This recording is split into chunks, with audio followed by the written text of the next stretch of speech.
So it's come down to this. On YouTube, we're so far down the content marketing path that there's 80,000 results for branded content on YouTube. Almost all of them are people and agencies talking about how important branded content is. The problem is that a really cool video about a specialist cat agency in Canada and this super crappy infographic are both each edge of the content marketing sword. Too many marketers see content as a Trojan horse. What they're trying to do is make something interesting enough so that a consumer will open the gates of their mind. They can come inside. It's not Greeks that drop out though, it's tennis shoes and contextualized calls to action.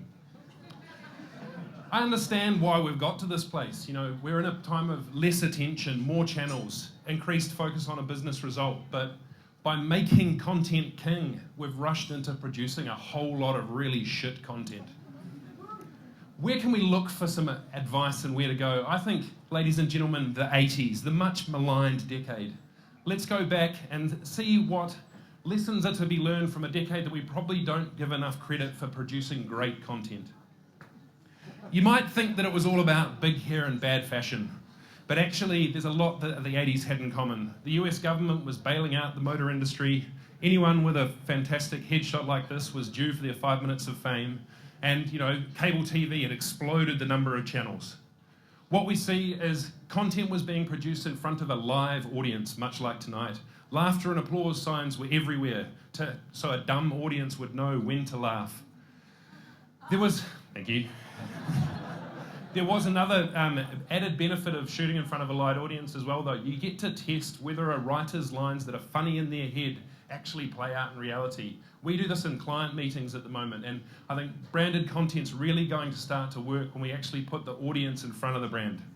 Second up, the sitcoms had great narrative. You know, cute characters and great catchphrases were fantastic, but it was actually narrative that sat outside the 24 minutes of programming that really locked people in. Humans are hardwired for narrative. You know, you'll find it in every culture. It's the thing that actually connects us to the experiences that we share between each other. And it was the things, watching people triumph and find resolution was the thing that locked in an audience and gave them something to talk about at work. I think narrative also encourages people to write for the long haul. And it's in writing for the long haul that gets us away from this idea of having singular pieces of content that are only connected by a logo or, you know, the product that actually sits at the back end of them. Long-term narratives become self-fulfilling prophecies. You know, the filter on film and the fashion in Saturday morning sitcoms may have dated may have not aged gracefully, but the storylines that are in them really do come. I don't have really much to say on this side, but how good are Michael Jackson's dad's teeth? The 80s was where computers really came of age, and it's probably no surprise that, you know, with computers basically being bolted to TVs, that the content that was produced during the 80s is doing abnormally well now in this, you know, world that we live in that's full of channels and interactions and likes and media platforms. Whether it be, you know, a 15-second grab on a catchphrase or, you know, a full episode hanging out online, it's actually the narrative structure that exists inside this content that allows all of the different, you know, Michael Jackson thriller videos to actually be pulled together. What you talking about, Willis, is alive and well online. Narrative structures allow people to imagine themselves as part of the story. When was the last time you saw a piece of consumer-generated content around a campaign idea as fantastic as these guys, blurry as they are?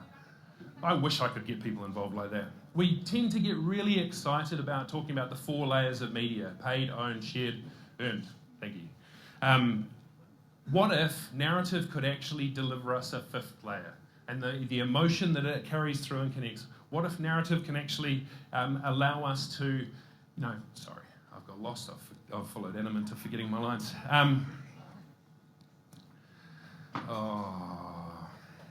Fuck.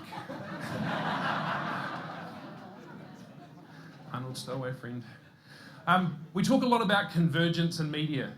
I think convergence needs to happen in people's heads, not on a device. What a narrative allows us to do is actually bring emotional content together from different parts and actually deliver something that's really compelling and exciting. Ladies and gentlemen, we need to go back to the future. We need to remember what narrative is and hero it in our content. You know, by doing that, we'll create better marketing, it'll be more engaging, and at the end of it, we might just get a hoverboard as well.